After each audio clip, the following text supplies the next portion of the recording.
and mainly because we see y'all trying to do the most, everything that you possibly can to rein in this government. I'd like to, if we could, start with the budget that just dropped. The Republican budget appears to contain all of the things we feared, including hundreds of billions of dollars in cuts to Medicaid and other services that all of us are going to need. My producer was just saying, wait a minute, my mom sits on, she is taking, her health care comes to a Medicaid state system, and mine as well. And so we're seeing right now the solidification of a lot of what activists and organizers and folks like yourself have been pushing against. Talk to us about what is in this budget and what concerns you about it the most. Well, I mean, it's terrible across the board because the cuts are so deep and reckless, frankly. Look, Medicaid, you just mentioned, the proposal was 881 billion in cuts. I know even some Republicans are getting cold feet about it now that their constituents are figuring out, like you just said, grandma relies on Medicaid. There's a huge number of kids who rely on Medicaid. A lot of the disabled, 40% of seniors and beyond. So it's a devastating impact it could have, and not just on urban communities. There are rural districts where the hospital will shut down if these Medicaid cuts are made at the level they're talking about. And so you could have people who are essentially in medical deserts. They have to drive hundreds of miles to in the event of an emergency, and we know how risky and dangerous that can be. And then just basic day-to-day medical services could be lost. Cuts to schools. I mean, you're going to have teachers in Title I schools that are going to not be funded. And so, again, in some of these rural districts, you'll have elementary schools and middle schools shut down entirely. Wow. In some of these areas. And the impacts on districts like mine are going to be very significant too. I'm in a suburban urban kind of district, but we have a lot of reliance on federal funding to help us get the teachers we need. That'll be horribly impacted as well. So I could go on and on and on, unfortunately, but it's a devastating across the board cuts that are going to negatively impact every aspect of every American's life in every possibly imaginable way.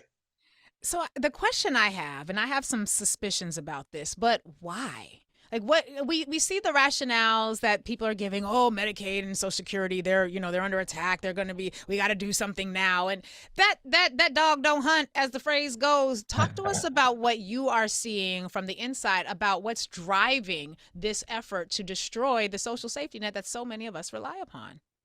Well, I think it's a couple of factors coming together. One is they're trying to make as much money available as possible to extend the tax cuts for really wealthy people, millionaires, billionaires in particular. And so making these cuts is what they've decided is the best way to fund that. Now, obviously, the Elon Musk and Doge efforts really came up short on what they'd promised as far as finding quote unquote waste, fraud, and abuse. Right. And really what they're doing is they're taking money from people who need it the most to give it to people who need it the least because they're wealthy. And that is the bottom line on this in a lot of ways. Now, what they usually say back is, hey, man, the government's bloated. We're cutting waste, fraud, and abuse, et cetera, et cetera. But a couple of things, that's not true, because when he first came in, the first group of people he fired were the people who find waste, fraud, and abuse. We call them IGs, Inspector General offices across the government. Every department, most agencies have an IG. He threw those folks out. Before he hadn't even gotten stuff out of the boxes yet on January 20th, and he was firing IGs. The other part of that too is, I don't know if you saw the 60 Minutes segment over the weekend, but it pointed out that the vast majority of fraud doesn't come from inside the government. It comes from outside the government. Right. Foreign nationals, adversary countries, primarily like China and Russia, who are stealing tens of billions of dollars from the United States every year. But he's actually making cuts to the defenses that we have against that, making it even easier for them to actually take money away from Americans, in a fraudulent way. By, like, say, for example, stealing their identities and getting FEMA dollars to be siphoned off to go to these overseas countries instead of the families who were devastated by some natural disaster. So it's a sad commentary, and it's really unfortunate that he's doing it this way because it's extraordinarily damaging to American people and total misdirection on what we really need to be doing to cut back on fraud. Some might call it insane and asinine, but those would be my words, not yours. But I want to Amen. I want to stick there for just a minute because these tax cuts, we've been talking about them on these airwaves since we first saw them back in the first Trump administration. And the notion that the tax cuts that billionaires and millionaires, the uber wealthy, and what I've been saying is if you're not one of the people meeting Donald Trump as he gets off this plane and starting off his Middle East tour, you're a poor. Okay. So if you're not wealthy enough to be over there kissing the ring in the line of all the other billionaires, you're a poor. Those tax cuts are not for you, honey. They are not for you. Those tax cuts are never going to make your life better at all. Am I wrong in saying that, sir? Because it feels to me like we need to make it clear that you are literally taking money from the people who need it the most to give it to the handful of people who can fit on that golden goose of an airplane or Trojan horse, depending on what you want to call it. Absolutely right. I mean, Greg Casar, as a congressman from Texas, pointed out that the Republicans are doing these hearings about waste, fraud, and abuse, saying Social Security. But, you're talking about like grandma getting, I don't know, some $60 a week kind of stuff. Right. Whereas you've got Elon Musk and his Doge people who have billions of dollars in contracts, but we're not investigating them. And they have obvious conflicts of interest. We're not taking a look at it. And when you look at what the conflicts are for the Trump administration now, and him and his family, especially with the crypto stuff and how they're getting that money, the free airplane that they're offering to give him out of the Middle East over there, the billions of dollars that they're investing in his kid's company, or I'm sorry, his son-in-law's company and Witkoff's son's company.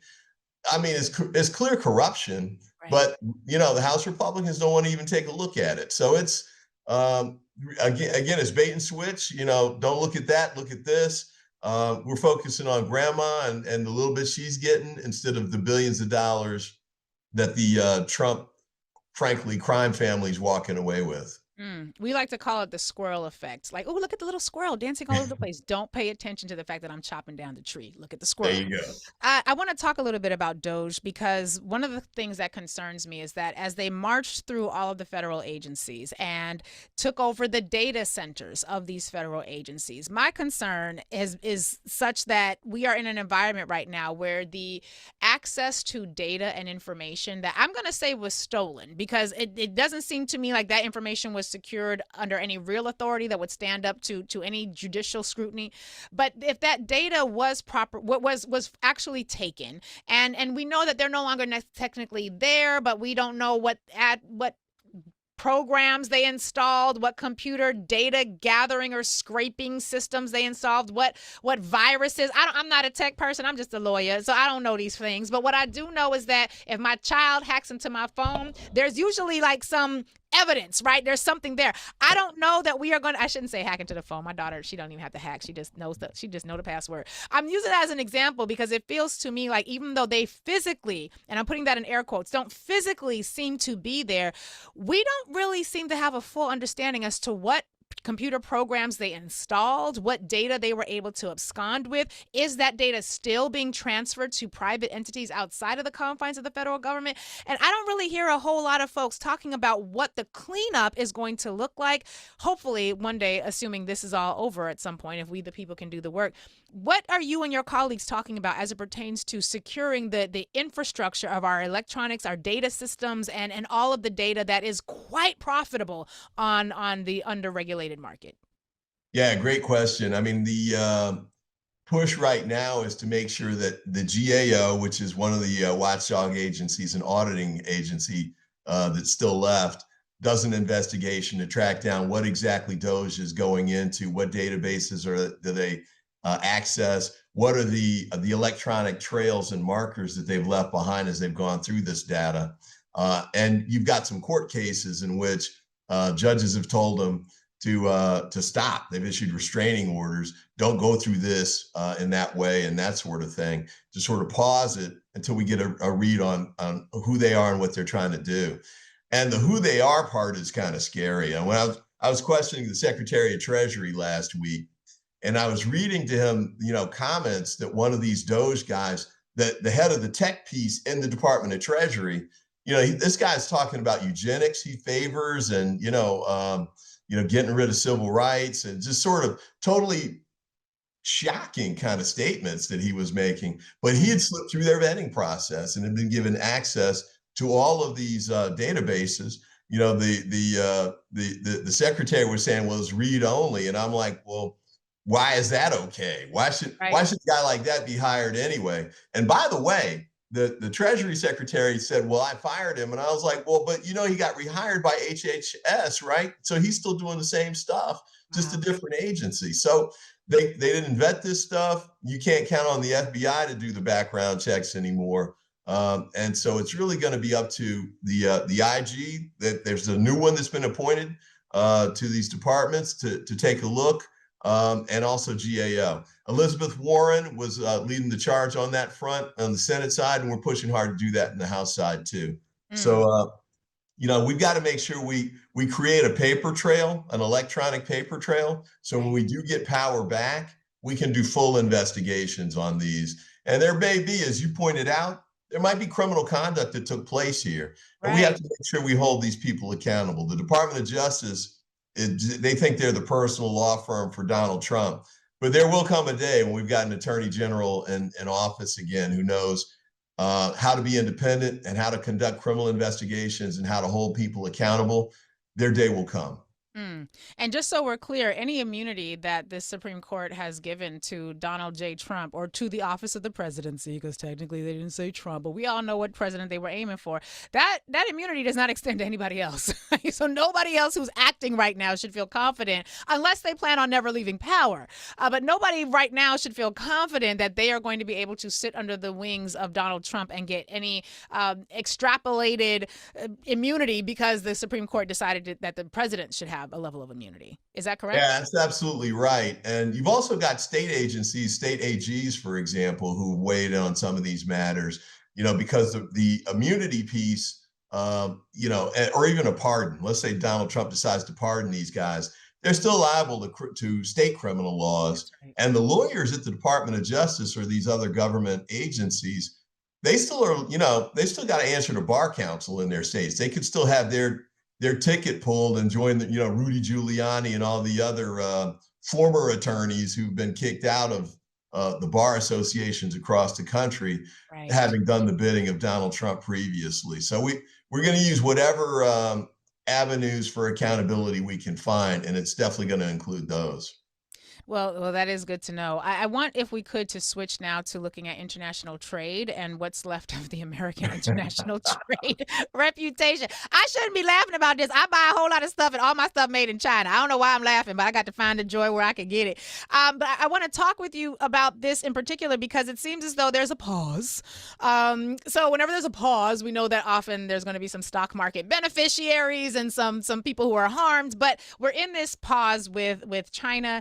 We have seen the 145% tariffs, which were absolutely ludicrous. And I am a lawyer because I could not hack it as a math person. So me and science didn't rock together. So I'm not in medical school and a doctor right now because I have a fear of numbers. But one thing I do know, sir, is that 145% tariffs is absolutely redonkulously, incredibly just out of touch with what anything close to reality would look like. And yet these were numbers that were being, sort of spouted out as if they made rational sense in some version of the world. We are now back to a space where the tariffs have been lowered to approximately 30% as against China. China has lowered theirs as approximately 10% as against the United States. But we are still in a situation where there are these 10% global tariffs, which, there was this celebration over this deal with the UK. And it's like, wait a minute, 10% tariffs is 3 times what the tariffs used to be. So I don't understand why we're celebrating, or why some people are celebrating, considering American people are going to still pay more for everything.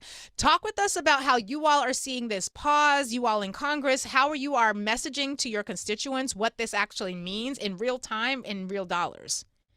Yeah, great question. I mean, we should start with the premise that tariff equals tax, right? So when they're talking about tariffs, that just means taxes on the American people that hadn't been there before. And Mm, as you pointed out, a lot of these taxes that are in place didn't exist. You know, that he beat Biden on the economy, basically saying, are you better off now than you were 4 years ago? right. Well, the question now is, are you better off now than you were 6 months ago when Biden and Harris were in place? And the answer is definitely not, because he's really, train wrecked not just the US economy, but the world economy with these crazy tariffs that he's put in place. I mean, the 145, 130, those are basically just like trade embargoes between the United States and China, Right. which was insane, which damaged a lot of companies. And now with the 90-day embargo, or, pause, we'll call it. If you own a business, what does that mean for you? How do you do long-term planning for like the next 6 months or a year? Do you feel confident enough to hire new people based on that? Can you take out a loan? Can you add? Can you build out a new line or a new plant? No, because you don't know what he's going to do in 90 days. In fact, you don't even know what he's going to do in 90 minutes. So he's so erratic and so really lawless in the way he's done all of this. It undermines businesses' ability to plan ahead and to build for the future or to grow their businesses for sure. And as you pointed out as well, this pause stuff, this just takes us back to the bad place we were, before he really ramped it up a few weeks ago. Not like we're better off than we were, before. We're still in bad shape, and it's going to Right. stay that way. And he knew that. That's when he started talking about they only need two dolls and the pencils and all this kind of craziness. But he knew that what that meant was, Susie might not get the stuff for Christmas that she wanted. And Susie, sometimes they're in like red states and red districts. So that's why he started backing away from it. And also, Wall Street was sending really strong signals to him to back away. So Yeah. Wall Street had a good day yesterday, but Main Street did not. Main Street is still in a situation where gas prices are going up, groceries are going up, overall costs like, clothes, like you mentioned a minute ago, all are going up, and they're going to continue to go up in the short run because everything he's doing makes it harder for businesses to compete, makes it Mhm. harder for them to plan ahead, makes it harder for us to do the import export work that keeps the international economy going. And so he ran the car into the ditch, and he's trying to blame it on Biden, but Biden didn't have anything to do with this. Biden Right. was off in Delaware when he ran this off the road. So this is a Trump recession that's coming. It's a Republican recession that's coming. It's all on them, and they're not doing as much as they need to turn this around.